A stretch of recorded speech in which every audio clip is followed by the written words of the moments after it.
Hello! This video takes a look at the shopping district of a subway station in Gangnam, one of the three economic centers of Seoul. The average daily floating population of this subway station is about 650,000 people. A huge number of people pass through here. As such, the size of the shopping district in the basement is also quite large. I visited here around 7 p.m. on a Friday after work. It was a very crowded time. There are LED display advertisements on the stairs leading down to the basement. You can easily see these types of billboards in subway stations with a lot of passengers. They are advertising Korean games on the screen.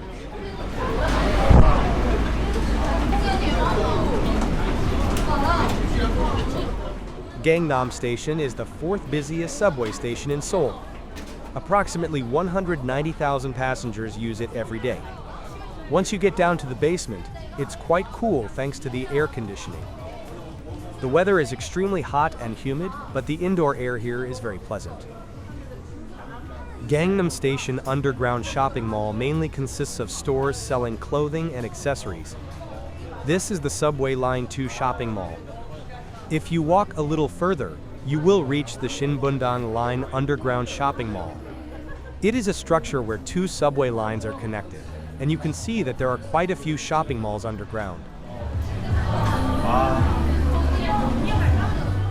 If you look at the pillar in front, there is a billboard attached to the wall. It is an advertisement for a divorce lawsuit law firm.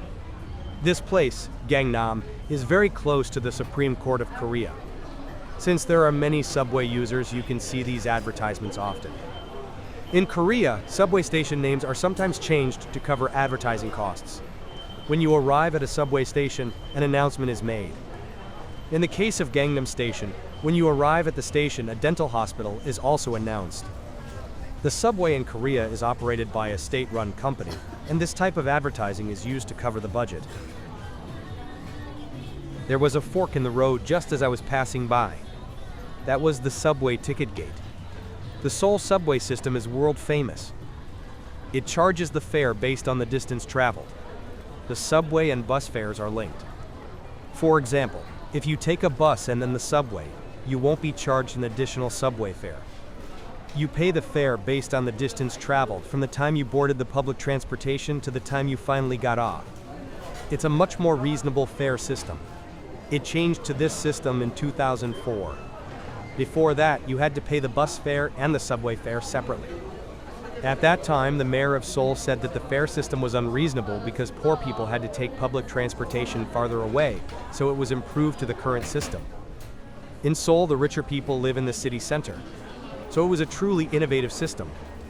In the end, the mayor of Seoul succeeded in this great system and became the president of Korea with the support of many people.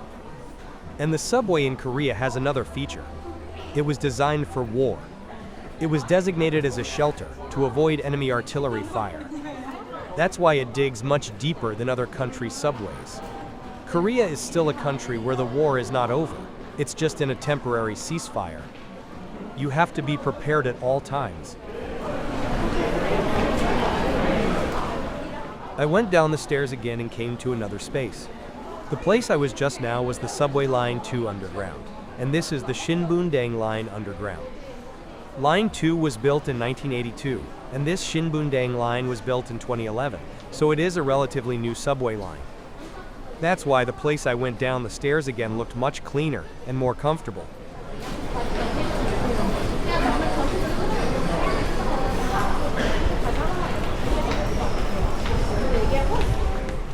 With the opening of the new Shinbundang Line, it will now be possible to travel to a city 30 kilometers south of Seoul in 40 minutes.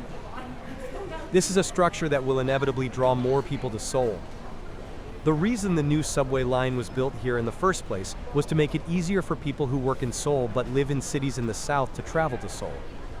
As Seoul's infrastructure develops and transportation becomes more complex, people are increasingly flocking to Seoul. Seoul's population density is one of the highest in the world. The more densely populated it is, the higher the probability of new business innovations. However, the problem is the insanely high housing prices. In the case of Seoul, it takes an average of 26 years to save money without spending a single penny to buy a house. This is longer than in major cities in other countries. Korean politicians are wealthy enough to own multiple houses, so they have no intention of lowering the prices of the houses they own. Therefore, this problem seems unlikely to be easily solved. They are only shouting that they will solve the housing price problem for the people. All politicians on the left and right in Korea are the same. This is also the cause of Korea's low birth rate. People do not want to get married because they cannot buy a house. Koreans are reluctant to rent after getting married. This is also a unique marriage culture in Korea. I think Koreans need to lower their standards for marriage, but I don't see an answer as to where to start solving this problem. First of all, it is clear that politicians are the biggest problem.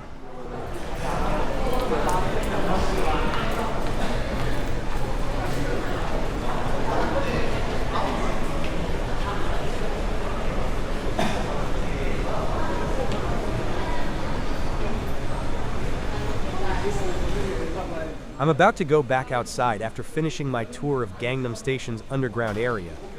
I walked to a point about 250 meters away from the starting point.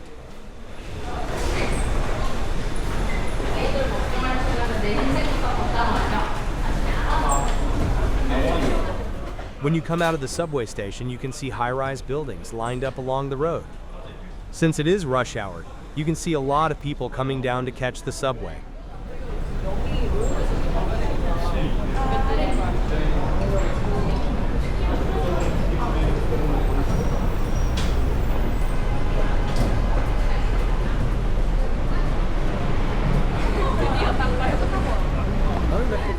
Gangnam is one of the 3 major economic districts in Seoul, where corporate offices are densely located.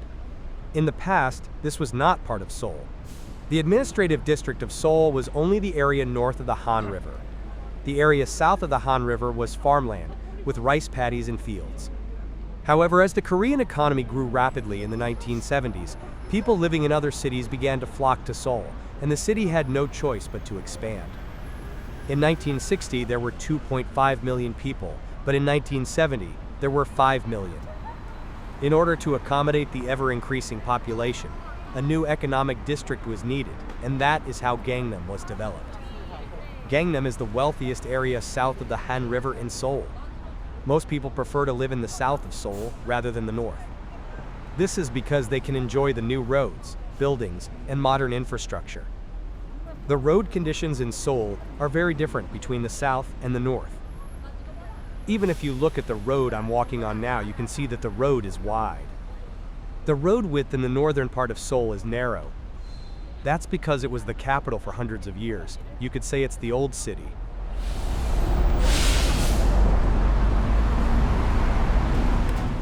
If you look at the floor of the bus stop, there is a line drawn. The bus numbers that people ride the most are written on it, and it is indicated to stand along that line. The line is drawn with one bend so as not to block the road.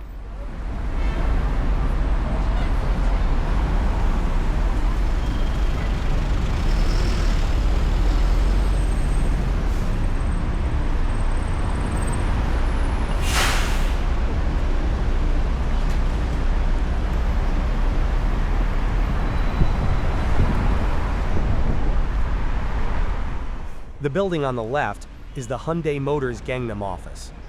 They recently moved their office here. The original Hyundai Motors headquarters is about 5 kilometers away along this road. It is said that some departments have moved here because the current headquarters building is being remodeled. The building on the left was recently acquired by Hyundai. The first and second floors are decorated as exhibition halls. People who visit Gangnam can also come and see it. The robot arm is impressive. Hyundai owns Boston Dynamics, a company famous for its humanoid robots in the US. Hyundai Motors is known to have the world's highest level of automation in automobile production, with an automation rate of about 50%. They say that they are aiming to automate all their factories 100% without human labor in the future. That should happen, but I'm an ordinary person, so it's scary for some reason. I think there will be a lot of unemployed people in the future. 해가 너무 쨍해서.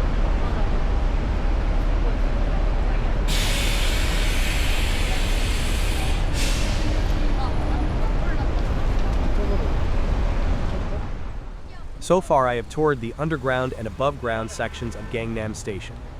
This concludes my video. Thank you for watching.